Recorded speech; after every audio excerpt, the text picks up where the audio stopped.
Hola amigos de YouTube, acá les traigo la segunda parte de antes del espectáculo de Stephen King. Una habitación a primeras horas de la mañana. El haber venido aquí había sido un error, y a Lottie Kilgalloon no le gustaba admitir sus errores. Y no admitiré este, pensó con determinación mientras miraba el techo que brillaba sobre su cabeza. Su esposo de hacía 10 días, dormitaba a su lado. Durmiendo el sueño de los justos, como algunos lo habrían llamado. Otros, más honestos, lo habrían llamado el sueño del estúpido. Monumental. Él era William Pillsbury de los Pillsbury de Westchester, hijo único y heredero. De Harold M. Pillsbury, dinero viejo y confortable.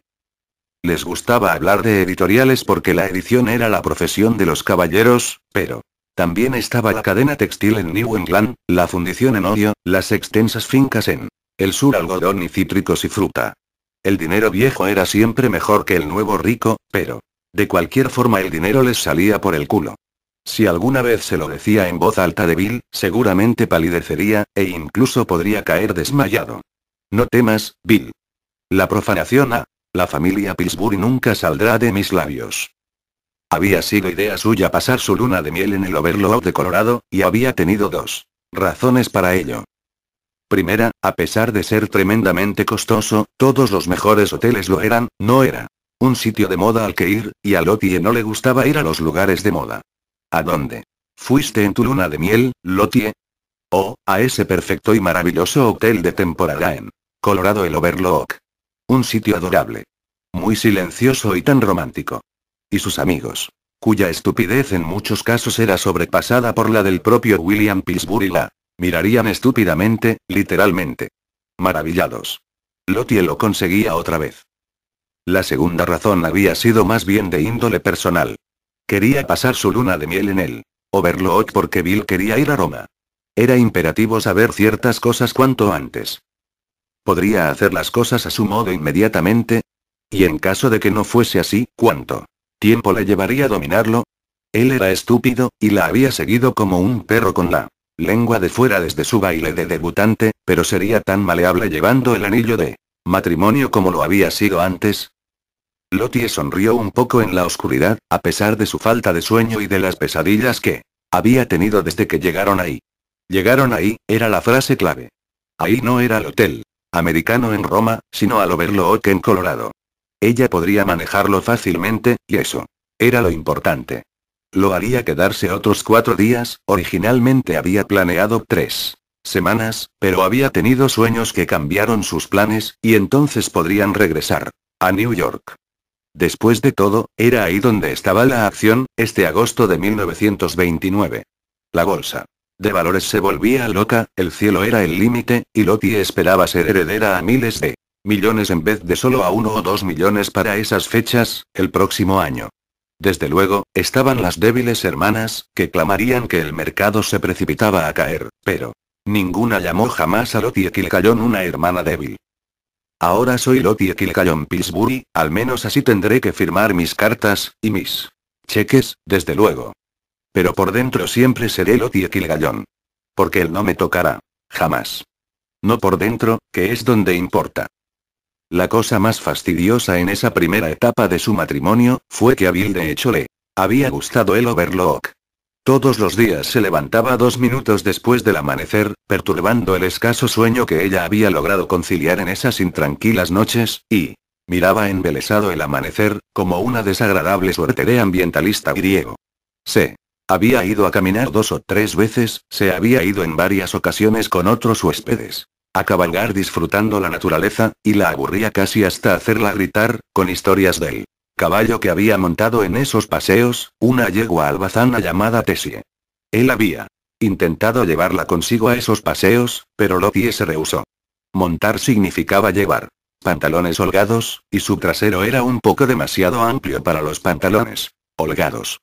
El idiota también había sugerido que fueran a caminar con algunos de los otros huéspedes. El hijo del cuidador les serviría de guía, se entusiasmó Bill, y conocía un ciento de caminos.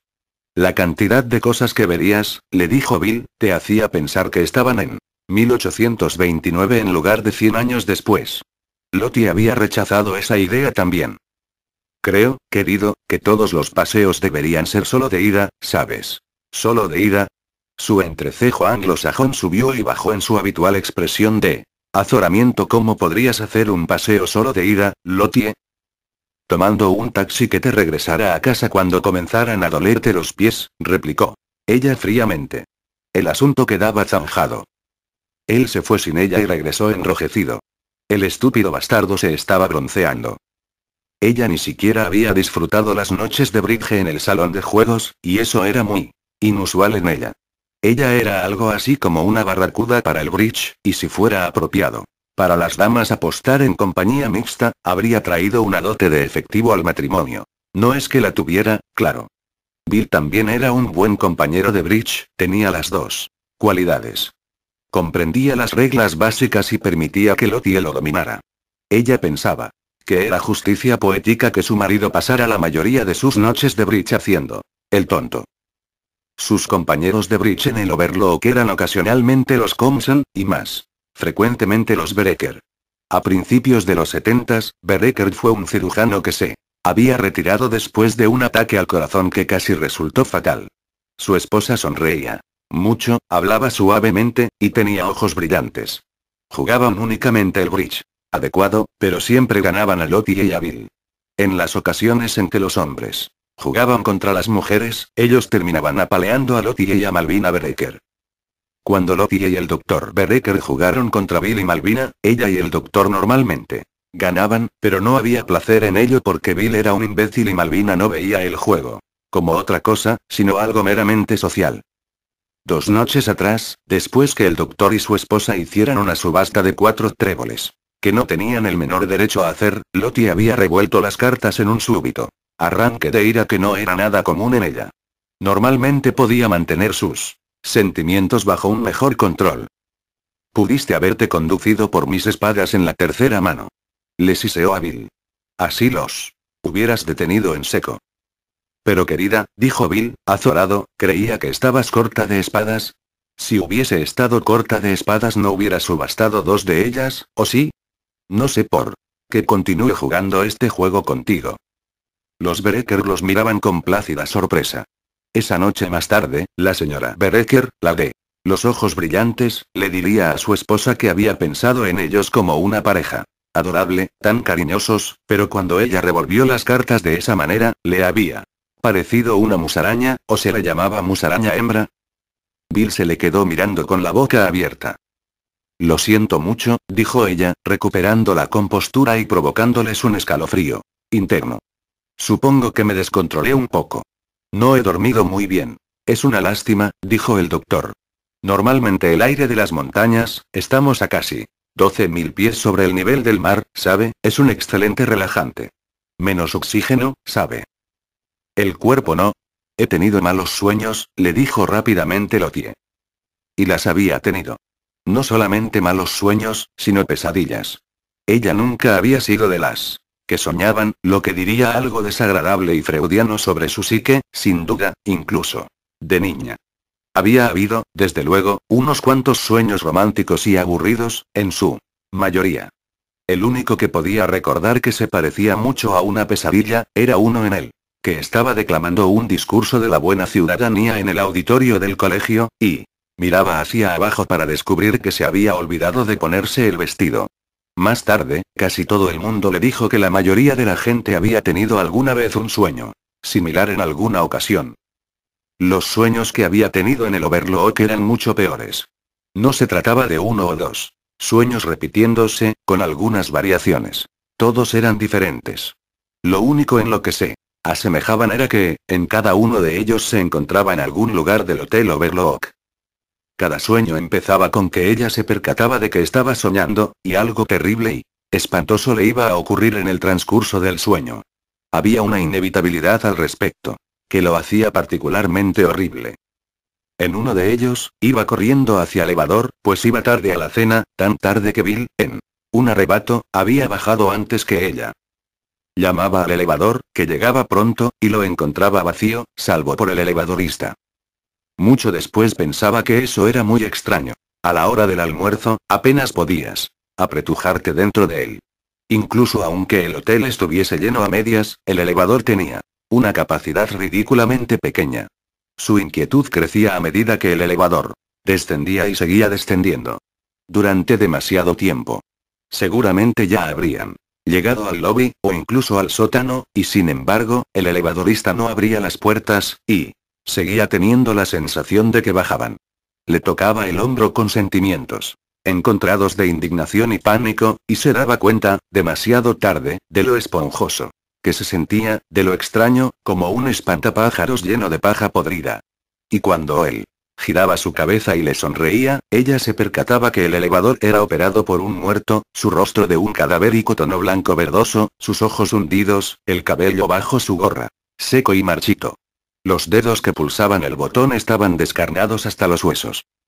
Y cuando intentaba llenar de aire sus pulmones para gritar, el cadáver soltaba el botón y procedía, su piso, señora, con voz cascada y hueca. Las puertas se abrían para revelar llamas y mesetas basálticas y el hedor del azufre. El elevadorista la había llevado al infierno.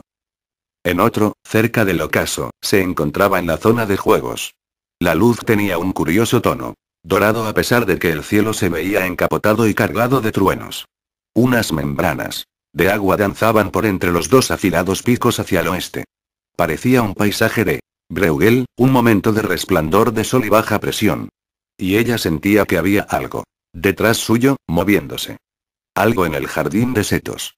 Y se volvía para ver con horror paralizante que era, de hecho, el jardín de setos. Los animales de seto abandonaban sus posiciones y reptaban hacia ella, los leones verdes, el búfalo, incluso el conejo, que normalmente se veía cómico y amigable. Sus horrendas figuras de hierba se inclinaban sobre ella, mientras se desplazaban lentamente hacia la zona de juegos, con sus garras de hierba, verdes, silenciosos y mortíferos bajo los nubarrones negros. En el sueño del que acababa de despertar, el hotel se estaba incendiando. Se despertaba en su habitación para descubrir que Bill se había ido y que el humo se colaba lentamente a la estancia. Ella huía en camisón, pero se extraviaba en los angostas vestíbulos, que estaban oscurecidos por el humo. Parecía que todos los números de las puertas habían desaparecido, y no tenía modo de saber si corría hacia las escaleras y el elevador o si se alejaba de ellos. Había dado vuelta en una esquina y vio a Bill parado fuera de la ventana al final, instándola a que continuara. De alguna forma había corrido todo el tramo hasta la parte trasera del hotel y él estaba ahí, de pie en la salida contra incendios. Ahora sentía que el calor le arremetía por la espalda a través del diáfano material de su camisón. El sitio debía estar ardiendo a sus espaldas, pensó. Quizás se trataba de la caldera. Siempre tenías que vigilar la caldera porque de no hacerlo, se te echaba encima. Lottie comenzó a avanzar y súbitamente, algo se envolvió en su brazo como una pitón, deteniéndola. Era una de esas mangueras contra incendios que había visto en las paredes de los corredores, una manguera de lienzo dentro de un marco rojo brillante. De alguna manera, había cobrado vida. Se retorcía y enrollaba alrededor de ella, asegurando ora una pierna, ora el otro brazo. La aprisionaba rápidamente, y todo se ponía más y más caliente. Podía oír el hambriento crepitar de las flamas, ahora un pie detrás de ella. El papel tapiz se estaba desprendiendo y abultándose. Bill ya no estaba en la escalera contra incendios. Y entonces, se vio despierta en la gran cama de matrimonio, sin olores de humo, y con Bill durmiendo el sueño de los estúpidos justos, a su lado. Estaba sudando profusamente, y de no haber sido tan tarde, se habría levantado a tomar una ducha. Eran las 3:15 de la mañana. El doctor Bereker se había ofrecido a darle un medicamento para dormir, pero Lottie se había rehusado. Desconfiaba de cualquier brebaje que entrara en el cuerpo para dejarte la mente fuera de combate. Era como renunciar voluntariamente a comandar tu propio barco, y ella se había jurado a sí misma que jamás lo permitiría. Pero en los siguientes 4 días, bueno, él jugaba al tejo por las mañanas con su esposa, de ojos brillantes. Quizá lo visitaría y le aceptaría la prescripción, después de todo. Lottie levantó la vista al techo blanco sobre ella, que brillaba fantasmagóricamente, y nuevamente admitió que ir al Overlook había sido un tremendo error. Ninguno de los anuncios del Overlook publicados en el New Yorker o en The American Mercury mencionaba que la especialidad del lugar era ofrecer bagatelas a la gente. 4 días más, y eso sería todo. Había sido un error, sí, pero era un error que jamás admitiría, o tuviera que admitir. Estaba segura que podría hacerlo. Siempre tenías que vigilar la caldera porque de no hacerlo, se te echaba encima. ¿Qué significaba eso, en todo caso? Sería una de esas cosas descabelladas que a veces percibías. En sueños, tanto galimatías.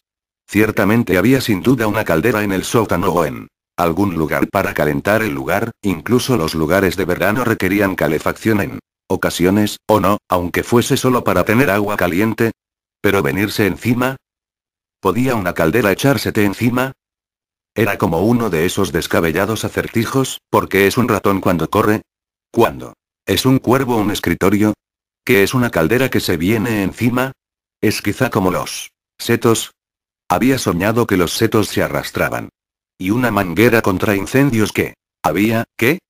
¿Serpenteado? Sintió un escalofrío. No era bueno pensar demasiado en los sueños durante la noche, en la oscuridad. Podías molestarte. Era mejor pensar en las cosas que harías al volver a New York, en cómo convencerías a Bill que, de momento, un bebé era mala idea, hasta que se asentara firmemente en el puesto de vicepresidencia con que su padre lo había nombrado como regalo de bodas. Se te echará encima. Y en cómo ibas a alentarlo a traer trabajo a casa, de forma que se hiciera la idea que ella se involucraría con el trabajo, se involucraría mucho. ¿O acaso el hotel se movía? ¿Era esa la respuesta? Le daré una buena esposa, pensó Lottie desenfrenadamente. Trabajaremos del mismo modo en que lo hacemos como compañeros de bridge. Él conoce las reglas del juego, y sabe lo suficiente como para dejarme manejarlo. Será igual que con el bridge, exactamente igual, y que nos hayamos salido del juego aquí no significa nada, es solo el hotel, los sueños. Una voz afirmativa. Eso es. Es todo el lugar. Se mueve. Oh, mierda, susurró Lottie Kilcallón en la oscuridad. Era desalentador para ella descubrirlo mal que estaban sus nervios. Hoy, como las otras noches, ya no podría dormir. Se quedaría ahí acostada hasta que el sol comenzara a salir, y luego se sentiría inquieta durante una hora o así. Fumar en la cama era un mal hábito, un hábito terrible, pero había comenzado a dejar sus cigarrillos en un cenicero en el suelo junto a la cama por si había sueños. En ocasiones eso la tranquilizaba. Se agachó para coger el cenicero y el pensamiento le surgió como una revelación. Si se mueve, todo el lugar como si estuviera vivo. Y fue entonces cuando la mano, que no se veía desde bajo la cama, sujetó fuertemente su muñeca, casi lujuriosamente. Una suerte de dedo de lienzo rasguñó sugestivamente su palma y había algo ahí abajo, algo que había estado ahí todo el tiempo, y Lottie comenzó a gritar.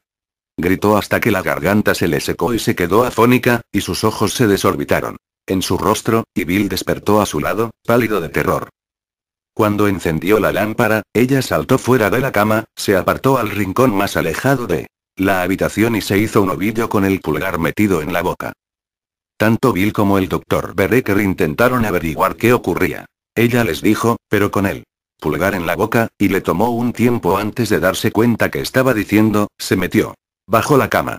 Se metió bajo la cama. Y aun cuando levantaron la colcha y Bill había de hecho levantado la cama completa por los pies, para mostrarle que no había nada ahí debajo, ni siquiera unas motitas de polvo, ella no se apartó del rincón. Finalmente, cuando salió el sol, se apartó del rincón. Se sacó el pulgar de la boca.